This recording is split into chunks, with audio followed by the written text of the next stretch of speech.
हमारे व्यस्त जीवन में ईश्वर की आवाज़। छोटे काम करने के लिए हमें छोटे साधन, कम साधन की ज़रूरत है, लेकिन बड़ा काम करना हो तो बड़े साधन, बड़े माध्यम की ज़रूरत होती है। और जब हमारे पास माध्यम, साधन बहुत अच्छा है, उत्तम है, तो हम बड़ा काम कर सकते हैं। आगमन के दूसरे रविवार को हमारे लिए एक सबसे महत्वपूर्ण माध्यम जो व्यक्ति हैं, यूहन्ना बपतिस्ता, आज हम उनसे मिलें। आगमन का दूसरा इतवार उस व्यक्ति से मिलना है जो हमारे लिए सबसे महत्वपूर्ण माध्यम है, साधन है, सीढ़ी है। अगर हमें 2 तल्ले या कई तल्लों के बिल्डिंग के ऊपर चढ़ना हो तो सीढ़ी बहुत ज़रूरी है, लिफ्ट ज़रूरी है, माध्यम ज़रूरी है। यूहन्ना बपतिस्ता, उनका वचन, उनकी शिक्षा, उनका जीवन और उनका ईश्वर के साथ संबंध, ये सभी चीज़ें हमें आगमन के दूसरे इतवार में हमें प्रोत्साहित करती हैं। हम इन पर चिंतन करें। 7 दिसंबर 2025, आगमन का दूसरा रविवार। पहला पाठ नबी इसायास का ग्रंथ अध्याय 11 पद संख्याएं 1 से 10 तक।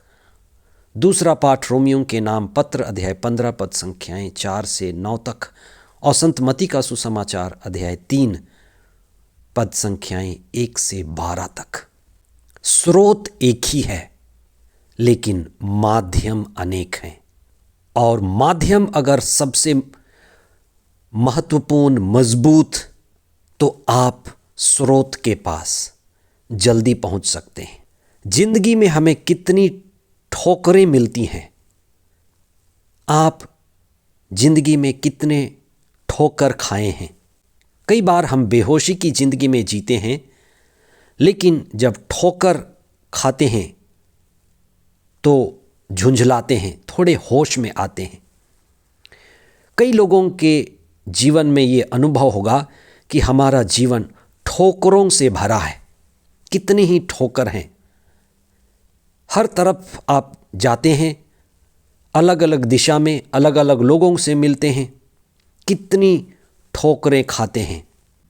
हम ठोकर खाकर, मार खाकर झुंझलाते हैं, पर हमें मालूम होना है कि हर ठोकर किसी विशेष उद्देश्य के लिए है। हर ठोकर हमारी बेहोशी से होश में लाने के लिए है। बहुत सारे लोग दुखी हैं, पीड़ित हैं, दमित हैं, ठोकरों से झुंझलाते हैं, पर उन्हें ये नहीं पता कि ये दुख का कारण क्या है, पीड़ा का कारण क्या है, ठोकर का कारण क्या है। आज जब आप यूहन्ना बपतिस्ता से मिलें तो आप जवाब पाएंगे। यूहन्ना बपतिस्ता कहते हैं कि आपको एक चीज करना है, पश्चाताप। उनका एक मूल मंत्र है पश्चाताप। यही मूल मंत्र ईसा ने भी उपयोग किया, सदुपयोग किया। आप पश्चाताप करें। यूहन्ना बपतिस्ता से मिलकर आप इसी शब्द को समझ सकते हैं। यूहन्ना बपतिस्ता का जीवन पश्चाताप को समर्पित था। वे निर्जन प्रदेश में रहे, ध्यान किया, तप किया, प्रार्थना किया और इतने शक्तिशाली बन गए कि यरूशलेम के लोगों को, यरूशलेम शहर को निर्जन प्रदेश में पश्चाताप के लिए आह्वान किए। वे ईश्वर के गूंजते हुए आवाज थे, वे पश्चाताप के आह्वान थे। पश्चाताप यानी उनका कहना था, ठोकर खाते मत रहो, रुको, पश्चाताप करो, ठोकर खाते मत रहो, देखो क्यों गिरते हो। ठोकर खाते मत रहो, पश्चाताप करो। पूछो कि मुझे ठोकर क्यों लग रही है, मैं दुखी क्यों हूँ, मैं पीड़ित क्यों हूँ। पूछो।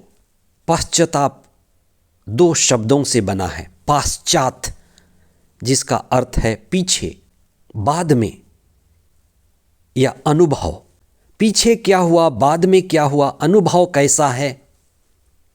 ताप, ताप दूसरा शब्द है, पश्चाताप। ताप का मतलब है दुखी। पीछे दुखी दुख, पीछे पीड़ा ही पीड़ा मिला, पीछे विरह ही विरह है। अनुभव दुख से भरा है, आंसुओं से भरा है। जो हमारा समय बीता है आंसुओं में बीता है, ठोकर खाने में बीता है। जिसने भी पाया ठोकर मारा। ये हालत गुलामी की है, ये हालत दासता की है, ये हालत पशुता की है। क्या हम इसी हालत में रहें, बंधन में ही रहें? इसलिए पश्चाताप की जरूरत है। ये ताप ही ताप, दुख ही दुख, इसे मिटाने की जरूरत है। इसको समझने की जरूरत है, बदलाव की जरूरत है, नई क्रांति की जरूरत है। इसलिए ये शब्द पश्चाताप नई क्रांति लेकर आता है। अपने जीवन को देखो, स्वयं को देखो, कर्ता को देखो। मैं करता हूँ, जो करता हूँ से दुख पनपता है, ताप पनपता है। इसलिए कर्ता को अपने कर्मों को देखना है। मैं करता हूँ, मुझे जो फल मिल रहा है वो मेरे कर्मों का है। जब तक कर्ता नहीं बदलेगा, कर्म नहीं बदलेगा, फल नहीं बदलेगा। कर्ता के बिना बदले अच्छे फल नहीं आ सकते। इसलिए कर्ता को बदलना ही होगा। यही पश्चाताप है। कौन पश्चाताप करे? जो भी दुखी है, पीड़ित है, दमित है, ठोकर खा रहा है, उसको अपने कर्मों को, कर्मों के प्रवाह को, कर्मों के फल को देखना, यही पश्चाताप है। पिता के कर्म बुरे हैं तो उससे बुरे कर्म और फल आएंगे। माता के कर्म बुरे हैं तो उनसे फल आएंगे, बुरे होंगे बच्चों के कर्म। इसलिए ये कर्म अज्ञानता में हो रहा है, बेहोशी में हो रहा है। इसलिए करने वाला कर्ता अज्ञानी है, बेहोश में है, पशु जैसे हो गया है। इसीलिए पश्चाताप की जरूरत है। अच्छा जीवन चाहिए, अच्छा भविष्य चाहिए, नया जीवन चाहिए तो बदलाव की जरूरत है। इसलिए आज के पहले पाठ में हमें कहा गया है कि हमें ईश्वर की संगति करनी है, ईश्वर के साथ जुड़ना है, सत्संग करना है। ईश्वर के साथ संगति ही सत्संग है। ईश्वर के वचन को सुनना ही सत्संग है।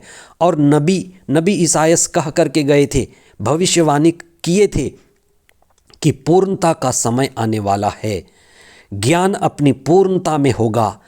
और ईसा के द्वारा, ईश्वर के पुत्र के द्वारा इतना ज्ञान आएगा, बाढ़ की तरह ज्ञान आएगा कि अज्ञानता को मिटा देगा।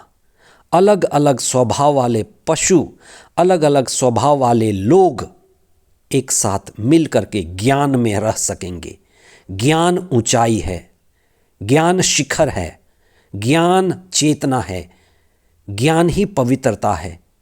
और आज का पहला पाठ उसी ऊंचाई की बात करता है। संत पौलुस दूसरे पाठ में कहते हैं कि धर्म ग्रंथ हम पढ़ें। हमें धर्म ग्रंथ दिया है। धर्म ग्रंथ जो हमें दिया गया है वो हमारे लिए एक ऊंची चेतना देता है। धर्म ग्रंथ उनके द्वारा लिखा गया है, धर्म ग्रंथ उनके लिए लिखा गया है जो ऊंचा उठना चाहते हैं। इसलिए जो आप धर्म ग्रंथ पर मर्म करेंगे तो धर्म ग्रंथ हमें आशा देगा। धर्म ग्रंथ से आशा मिलता है, धर्म ग्रंथ से धैर्य मिलता है, धर्म ग्रंथ से सांत्वना मिलता है। और धर्म ग्रंथ पढ़कर हम, सुनकर हम स्रोत के पास पहुंचते हैं, श्रोता बनते हैं। जो श्रोता है वह स्रोत के पास पहुंचता है और ईश्वर ही स्रोत है। इसलिए यूहन्ना बपतिस्ता हमें स्रोत के पास ले जाते हैं।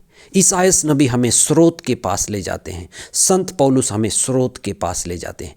ये सभी सीढ़ियाँ हैं, हम सीढ़ियाँ चढ़ना सीखें प्रभु के वचन के द्वारा। हम लिफ्ट पर ऊपर उठना सीखें वचन के द्वारा, प्रार्थना के द्वारा, त्याग तपस्या के द्वारा, विश्वास के द्वारा, और प्रभु में आनंदित हों। आमीन।